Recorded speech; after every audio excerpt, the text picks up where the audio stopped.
Hello, everyone. Nice to have you back. This is Diamond Hills. We hit the nail on the head, irrespective of whose ox is God. Happy to be back. Thanks so much for the previous support, for the channel, for your unrelenting support. We are very grateful for that. We do not take it for granted. The progress and the stability and peaceful existence of Yoruba people all over the world is our priority, and that is what we are going to fight for till we get victory. That is going to be the watchword for now till we get what we really look for. Okay, let me quickly address one topic. Some people have been complaining, making some comments that why is it that the Yoruba self-determination struggle is being championed from people that lives abroad? Why is it that they are so concerned, so perturbed about what is happening back home? Let me quickly tell you 5 things, the 5 reasons why the people that live abroad are more concerned about what is happening in Nigeria, especially in Yorubaland. You understand it? Number 1, most of the liberation struggle all over the world are championed abroad, because people that live abroad, they see better, they understand better, they see from another angle, they see all the perspectives, they are better informed, they see the real life outside there. Like Israel, it was the people, the Israeli that lives in Europe, that lives in America, that came back home, fought for the permanent liberation and stability of Israel, and build a modern state of Israel today. If you look at the Chinese, it was the Chinese citizens that traveled abroad that brought back revolution to their country, and today Chinese is one of the best countries in the world, economically, politically. Now, look at there in Africa, Rwanda. Those people that are building Rwanda today, most of them, they've lived abroad before. You understand it? Okay, although you can tell me that everything that works everywhere don't work in Nigeria, yeah? I understand it. Many of those that live abroad that are in government now in Nigeria, they are even worse than the home base, that never travel anywhere. I can mention 10 names, 20 names of some of the political gladiators now in Nigeria that lived abroad. Some of them were even born abroad. Live in the UK, live in Canada, live in America, and they are even more criminal than those homegrown politicians in Nigeria. So, if you tell me some of those things that work elsewhere does not work in Nigeria, you might not be far from it. You might not be far from it. Most of the things that work elsewhere does not work in Nigeria. But in this case, Yorubaland is not Nigeria. The Yoruba people, they are different. And we know whatever we put our hearts to do, we will always do it. That is the difference between Yoruba people and what obtains in Nigeria now. Okay, so I put that to rest. Then secondly, it is the Nigerians that live in diaspora that faces the shame of Nigeria. All the rubbish you guys are doing there, all the rubbish your politicians are doing, all the crimes they are committing, all the ritual killing, all the fraudulent practices that you people are perpetrating. It is those that live abroad that face the shame. Everywhere you turn, they ask, where are you from originally? Yeah, I'm British, I'm American. Yeah, they say, well, we know you are British, you are American, but where do you come from originally? Where's your root? Then story starts. Yeah, I'm from Nigeria, but I've lived here for 50 years. They don't want to know. They don't want to know how Americanized you are, how British you are. They want to refer you back to that Nigeria that you contributed nothing to. That Nigeria that the rot in Nigeria, the people that live abroad contributed nothing to that rot. Despite all the effort that the people that live abroad are putting up so that that place can look like a normal place that human being can inhabit, your politicians and the stupidity that they are doing will not allow anything to make sense. So the shame of being in Nigeria is too much. The Nigerians that live in diaspora faces too much shame because of the rubbish that these guys are doing. These guys you are seeing here, because of the stupidity that these guys are doing. Borrowing without end, killing without end, shooting people for no reasons, embezzling, casting people, dropping people in detention facility for no reasons. All of this bullshit that they are putting up is a shame to the Nigerians, to the Yorubas, to the Igbos in diaspora. Shame, the stupidity these animals are practicing every day. It is those that live abroad that faces the shame every day. That is why the people in diaspora, they are trying their best to make sure they can put an end to this bullshit so that that place can look like a place for normal human being. Okay, another reason why the Nigerians that live in diaspora want sanity in that place, especially in Yorubaland. Another thing is many of the guys that live abroad, many of them have stayed there 50 years. They've made money, they've made name, they've gathered all the knowledge that is needed to turn a country around. But no matter how much investment you bring back to Nigeria, it will still amount to zero if you are not ready to play game with these criminals. If you are not ready to play game with these criminals, if you are not ready to pay bribe, if you are not ready to kill people like them, if you are not ready to join their secret organizations, if you are not ready to go diabolical like they are, if you are not ready to commit to kill people to live, you cannot function in that society. And time is running out on most of the Yorubas in diaspora. Some of them are 60, some of them are 65, and they have ton of money that they can invest back home. But where is the peace? Where is the stability? Where is the electricity? Where is the security? Where is the infrastructure for them to thrive? Some of them have lived 50 years abroad. 50 years of good, fruitful life. But to come back home, no way. And for how long must this be continuing? Some of them are even already, they've retired, but they have plenty money to plow back to Nigeria. How can you plow back your money back in Nigeria and you are not there? You cannot invest in agriculture. You cannot invest in industry. You cannot invest into anything.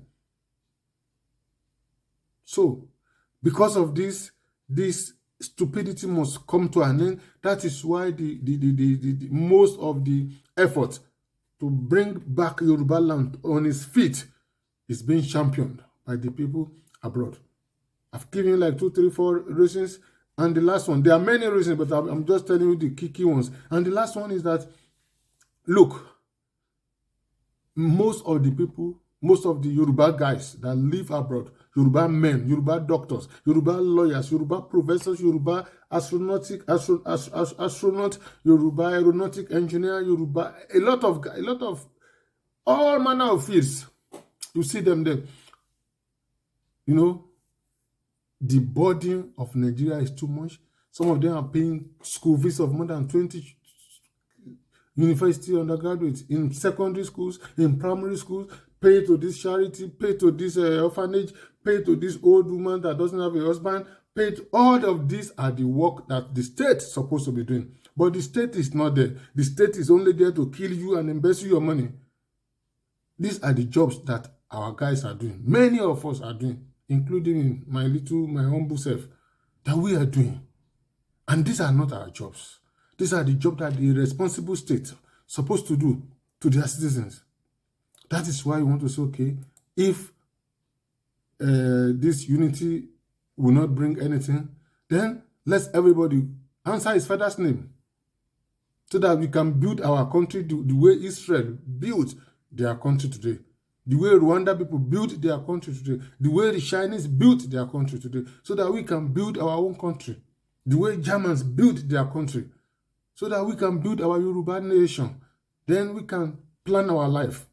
If you don't want to make progress, don't keep me stagnated like you are. That is what the Hausa Fulani marriage to Yoruba and Igbo is. That is the meaning of it.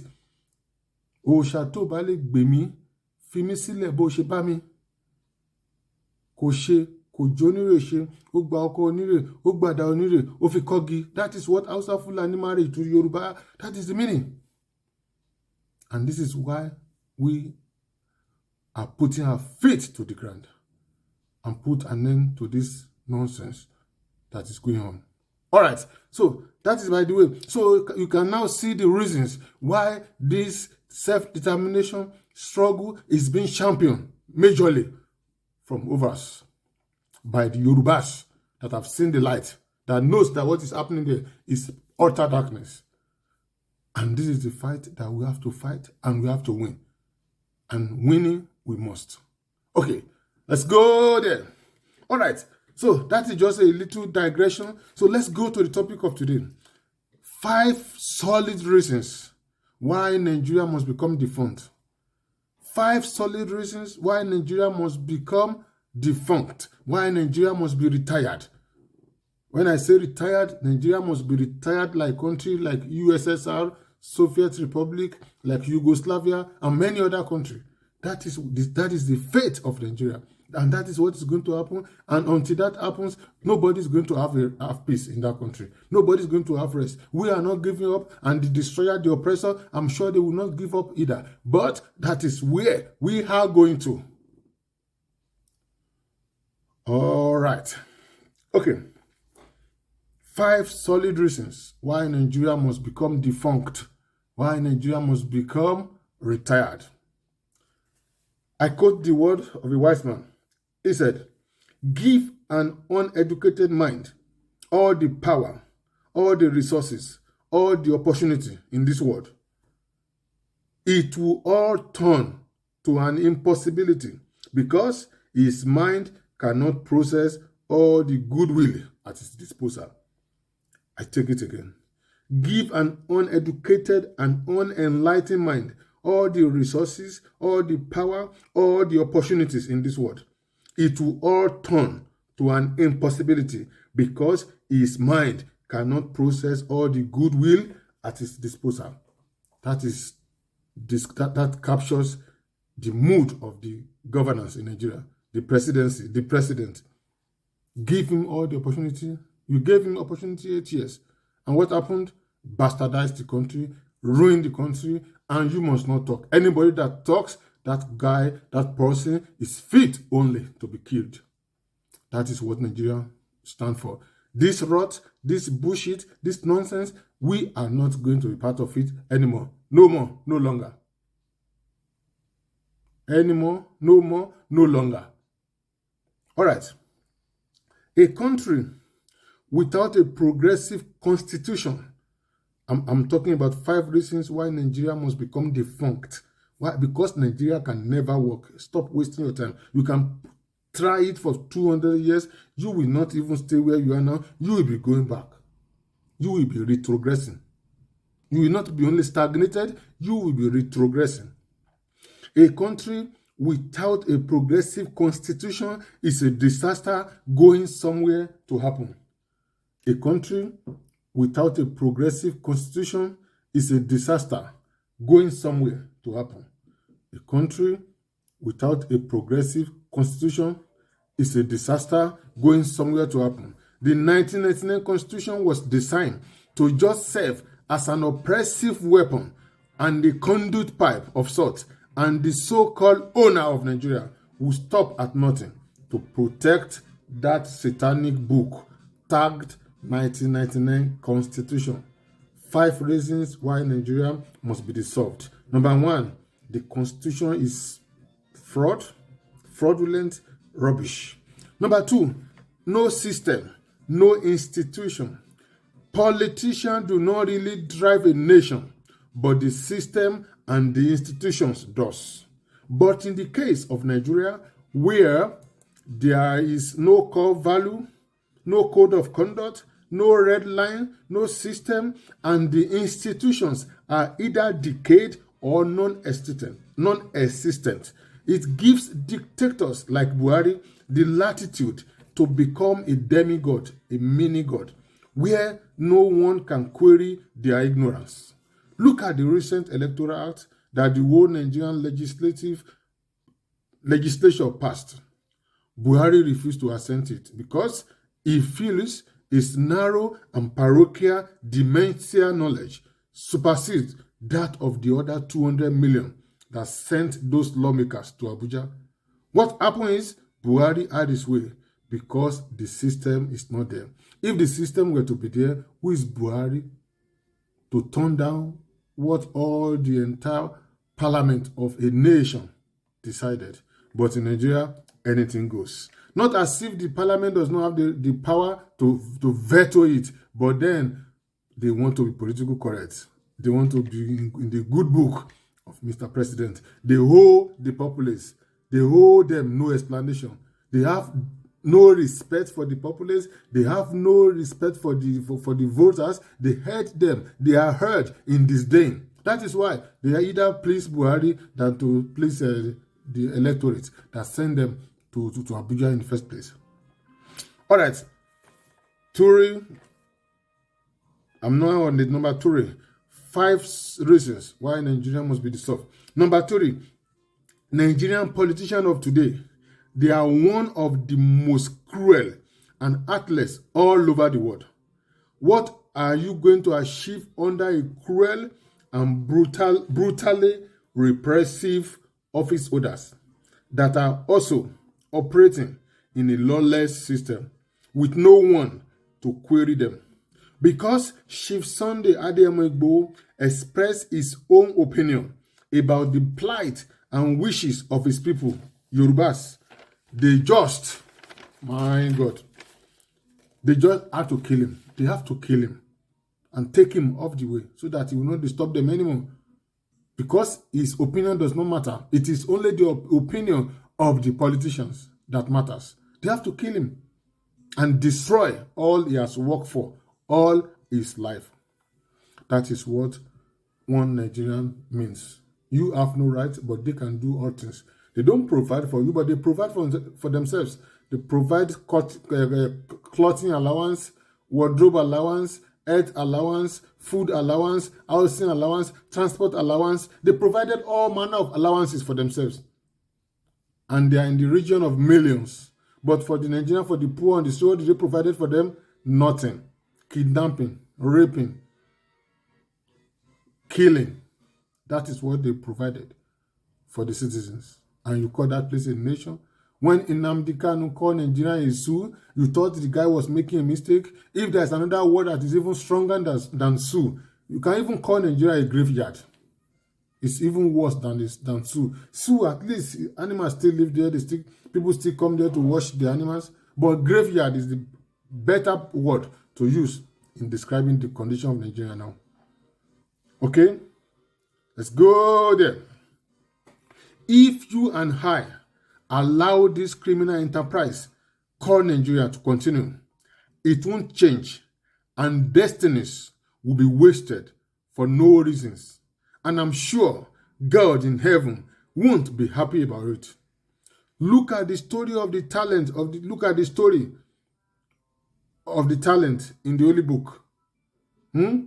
God is not happy with the colossal waste and the genocide going on in Nigeria and in effect in Yorubaland. Going on in Nigeria and in effect in Yorubaland. God is not happy. Look at the parable of the talent. Anybody that is wasting stuffs is an enemy of God. And that is what Nigeria is super intelligent in doing, at doing, wasting, wasting, waste, waste.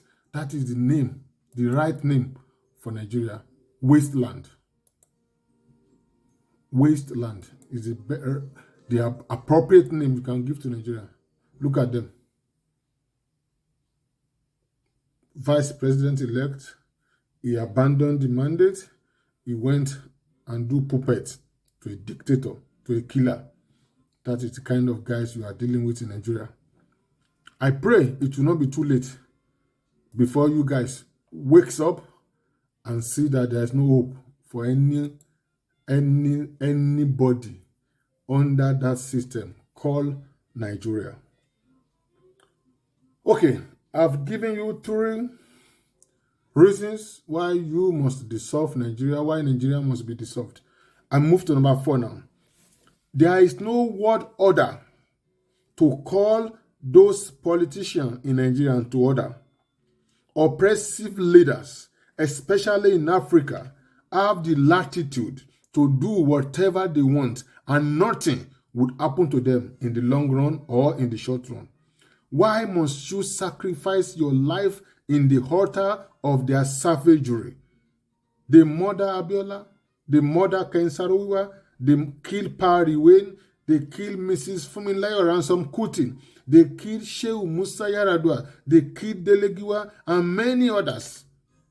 Did America, did UK, did Chinese government or Russia government query them? Nobody to query them. Whatever they do to you, they do it, and they will go scot-free. Nobody will probe them. Nothing will happen.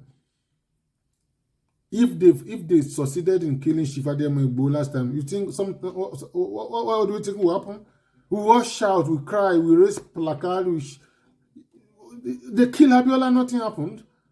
That is what one Nigerian is telling you. That is why you must brace up and fight, and let us together fight these people out of our space. Nigerian politician, political office holder, they are #1 criminal in the world. And they must not be allowed to continue that rubbish they are doing, toying with the life of our people. Okay, let's go there. Those that killed the people I just mentioned now, are the perpetrator, are they still alive or not? They are still alive, of course. Nothing has happened to them. They are still enjoying their loot. Those that kill Abiola are still alive. Those that kill Shehu Yaradua, they are still alive. They are still alive. Those that killed Delegiwa, they are still alive. They've not been jailed at the criminal International Criminal Court of Justice. They are yet to be jailed. They are still enjoying their loot. So, if you commit your life to them, you've just given yourself a death sentence. Pure and simple. All right. If we keep silent, nothing will change. Fight for your own nation, where you all have the same value, culture, and set of beliefs, where you have the same dream, where you think the same way. To a Yoruba man, you want to attend a good school, you want to attend a good hospital. When the time for him to get married, you want to marry a good wife, a good husband, and have a happy home. They want to work in a conducive environment. They want to live in a secure atmosphere. But this is not the dream of the people up north. They have another dream. And if your dream and their dream clashes, their own dream is what they are experiencing now. For your information, it is you that you are not contented, that you are disillusioned. They are having the best of their life. That is why when you call for rally, when you call for protest, they don't come out because they are contented. And that is why, can two work together except they agree? So you have to judge for yourself. All right. So the number 5 and the last reasons why Nigeria must be dissolved. The political and military leadership in Nigeria are so naive, unenlightened, unintelligent, uncultured, untutored. They have no idea of what leadership is all about. Winning election or staging a coup, to them, it means they've captured your soul, and whatever they say becomes the law, and if you don't want to cooperate, they send you to your early grave. Example abounds. Think twice, act fast, be intelligently inquisitive. Ask, why is it that only the politicians, the senator, the governors, the House of Rep member, the House of Assembly in the state, the local government chairman, why is it that only them, they are changing Camry, changing Lexus, changing, building new houses, having all the girlfriends or having all the babes, and you have nothing. You cannot even afford the 3 square meal. But when the time for election comes, they come to you, they give you 5,000 naira or a sack of rice, maybe 2 kilograms of rice or 2 kilograms of gari, or they give you face cap. Jagaban, Baba Sope, Jensoke. And you won't see them again until after 4 years. And your roads are still there with big potholes. The hospital are still there with no drugs, no doctors, no consult, nobody that can give you consultation. The school are still there with a leaking roof. The public school are destroyed. The private school is not affordable. Think twice. How long must you be doing this? What will you say to your children that you achieve in your life? If our forefathers, if our father had fought the way we are fighting now, we will not be having all of this stress that we're having now. Like I said, the battle that we did not contend with today is waiting for you at the next junction. You cannot escape it. The guy that did not go to primary school, when the time for him to go there, that guy will not go to secondary school. And the one that did not attend secondary school will not attend university. In continue, primary, secondary. So you have to put that at the back of your mind and think twice. Till I come your way next time, this is Diamond Hills. We speak the truth. We want Yorubaland liberated. We do not want to be second-class citizens. We do not want to be slave anymore in Nigeria. That is the crux of the matter. We have believed in Nigeria for a very long time, and we are just stranded in Nigeria, and this is not what we want to achieve. We want to be free. We are Yorubas. We are like Sweden, like Swedish, like French, like the Portuguese, like the German, like the Spaniard. You understand it? So we are not Nigerian. What is Nigeria? I'm not Nigeria. I'm a Yoruba man. Yoruba ni mi. Ilẹ̀ Yorùbá ló bí mi. Bàbá mi Yorùbá ni. Ìyá mi Yorùbá ni. Bàbá mi Yorùbá ni. Ibo ni mo ti rí Nàìjíríà yìí? Ẹgbà ni ẹlàjà. Kójú má ríbi. Gbogbo ara lóògùn ẹ̀. We have to fight with all we have got. And don't forget, Chief Sunday Adeyemo Igboho must be free. Very important. Okay. Till I come your way next time, subscribe to the channel, drop your comment, press the notification bells. At the end of the day, we will achieve together, and our land will be better by the special grace of the Almighty God. Have a nice day. See you next time. Be positive, be optimistic, be who God has created you to be. Refuse to be a second-class citizen. And that is not your portion. All right. Have a nice day. Bye.